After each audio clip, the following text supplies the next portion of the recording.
உங்களுக்கு தெரியும் கேப்டன் ஒவ்வொரு கார்த்திகை மாதமும் சபரிமலைக்கு மாலை போடுவார். விரதம் இருந்து 48 நாள் அந்த காவி வெட்டி ருத்ராட்ச மாலை போட்டு சபரிமலைக்கு போவார். அப்போ டிசம்பர் மாதம் தான் என்னை வந்து பொண்ணு பார்க்க வராரு. பெற்றோர்கள் சம்மதத்தோட முறைப்படி நடந்த திருமணம். அப்போ முதலாக காலில் செருப்பு இல்லை, காவி வேட்டி கட்டி ருத்ராட்ச மாலையோட ஒரு சன்னியாசி மாதிரி தான் வந்து என்ன பொண்ணு பார்த்தாரு கேப்டன்.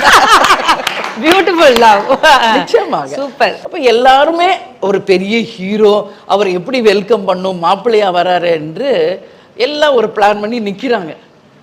சாதாரணமா காலில் செருப்பு இல்லாம காவி வேட்டி கட்டி சாதாரண எளிமையாக அவர் நடந்து வந்ததை பார்த்த உடனே எங்க அம்மா, எனக்கு அவர் ஒரு ஹீரோவாவோ ஒரு மாப்பிள்ளையாவோ என் பொண்ணை பார்க்க வந்திருக்காருலாம் தோணலை.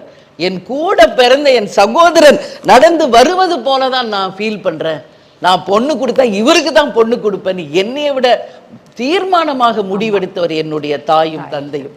பல்வேறு விதமான விமர்சனங்கள் அத்தனை பேர் மத்தியிலும் என் தாயும் தகப்பனும் சொன்னது, கேப்டன் மீது எங்களுக்கு நம்பிக்கை உண்டு, அவரை மாதிரி ஒரு நல்ல மனிதர் என் மாப்பிள்ளையாகவும் என் மகளுக்கு கணவராக வர நாங்கள் பாக்கியம் செஞ்சுருக்கோம், நீங்கள் சொல்கிறதெல்லாம் கிடையாது, நாங்கள் அவருக்கு தான் பொண்ணை கொடுப்போம் என்று எந்த குழப்பத்திற்கும் இடம் அளிக்காமல் தீர்மானமாக முடிவெடுத்தாருங்க எங்கள் அப்பா அம்மா.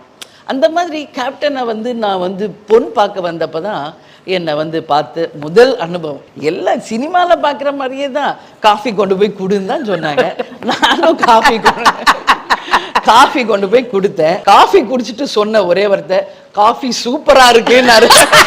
அப்ப அது மாதிரி சொல்லியிருக்கேன். அதுலயே எனக்கு இன்டைரக்டா ஒரு ஆன்சர் சொன்ன மாதிரியும் இருந்தது. அப்போ இம்மிடியட்டா என்னை பொண்ணு பார்த்துட்டு அப்போ எங்க அப்பா கேட்குறாரு, இப்போ என்ன படம் நீங்க நடிச்சிருக்கீங்க? மீனாட்சி திருவிளையாடல் வந்து ரிலீஸ் ஆயிருக்கு, இப்போ சிறையில் பூத்த சின்னமலருக்காக நான் நாகர்கோயில் போறேன், அது போயிட்டு வந்தவுடனே புலன் விசாரணை என்ற திரைப்படத்திற்காக நான் பாம்பே செல்கிறேன், போய் வந்தவுடனே நிச்சயதார்த்தம் அப்படின்னு சொன்னாங்க. பாத்தீங்கல்ல அன்னைக்கு நைட் உங்களுக்கு ரெக்க பறந்துதா?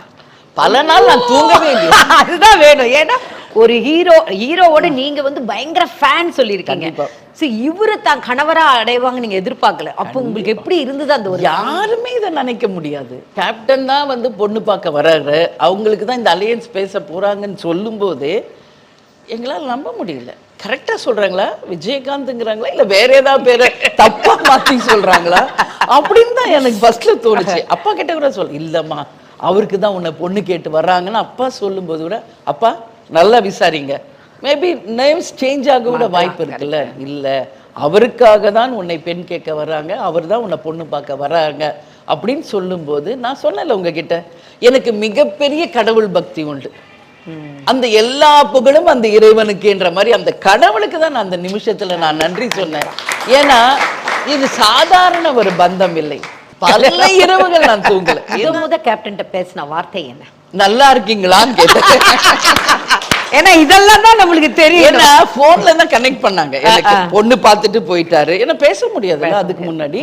பொண்ணு பார்த்துட்டாரு, எனக்கு பிடிச்சிருக்கு, ஃபிக்ஸ் பண்ணுங்கன்னு சொல்லிட்டாரு, நிச்சயத்துக்கான டேட்ஸ் வச்சுட்டாங்க, எல்லாம் ஃபிக்ஸ் ஆன பிறகு இனிமே பேசினா தப்பு இல்லை. எங்க அக்காவும் அக்கா மாப்பிள்ளையும் அதே மாதிரி கேப்டனோட அண்ணியும் சொன்னாங்க, இப்ப காலெல்லாம் பேசலாம்ப்பா போன்ல. கேப்டன் சொன்னாங்க, ஐயோ அப்படிலாம் பேசக்கூடாது, ரொம்ப உங்களுக்கு தெரியும் ஒரு குடும்பத்துல ரொம்ப ரொம்ப கலாச்சாரமான ஒரு மிகப்பெரிய நடிகராக இருந்தாலும் கலாச்சாரத்தை மதிக்கக்கூடியவர். பெரியவங்க சேர்ந்து போன்ல கனெக்ட் பண்றாங்க, கொண்டு வந்து ஃபர்ஸ்ட் கால். நீங்க பேசுனீங்களா அவர் பேசுனாரா? நான் பேசலையே, பையம் கை கால்லாம் நடுங்குதே எனக்கு தான். எங்க நான் பேசுறது, போன் கூட ஐயோ நான் பேசுறதுக்கு நான் என்ன லைன்ல வந்துட்டாரு பேசுன்றாரு எங்க அக்கா மாப்பிள்ள. போன் வாங்குற ரிசீவர் காதுல வைக்கிற கை நடுங்கிட்டே இருக்கு. ஹலோ அப்படின்னாரு அந்த பேஸ் வாய்ஸ். அவ்வளவுதான், அதுலயே நான் ஆஃப் ஆயிட்டேன். அப்புறம் நல்லா இருக்கீங்களா அப்படின்னேன். நான் நல்லா இருக்கேன், நீ எப்படி இருக்க அப்படின்னாரு. நல்லா இருக்கேன் அப்படின்னாரு. அதுக்கப்புறம் அவருக்கு ஃபர்ஸ்ட் எடுத்தவொடனே அவர் எனக்கு சொன்ன ஒரு அட்வைஸ், தமிழ் மீது அவர் வைத்திருந்த பற்று. அதைத்தான் முதல்ல என்கிட்ட பேசினாரு. இது எத்தனை பேர் நம்புவாங்க எனக்கு தெரியல மாஸ்டர். அந்த தமிழ், அந்த உச்சரிப்பு, அந்த தமிழ் மீது வைத்திருந்த அந்த பற்றை தான் முதல்ல என்கிட்ட அவர் சொன்னார். இப்படித்தான் நான், எனக்கு இப்படி தான் பிடிக்கும் அப்படின்னு சொல்லி அந்த தமிழ் பற்றை தான் என்கிட்ட முதல்ல அவர் பேசினார். அதற்கப்புறம் டெய்லி அந்த ஈவினிங்ல ஷூட்டிங் முடிச்சு வந்து பேசுவாங்க, அன்னைக்கு என்ன ஷூட்டிங், ஏதாவது சில விஷயங்கள்.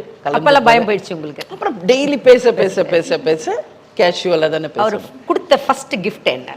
ஃபர்ஸ்ட் gift நீங்க வேற மாஸ்டர், அவர் gift கொடுக்கவே தெரியாது மாஸ்டர்.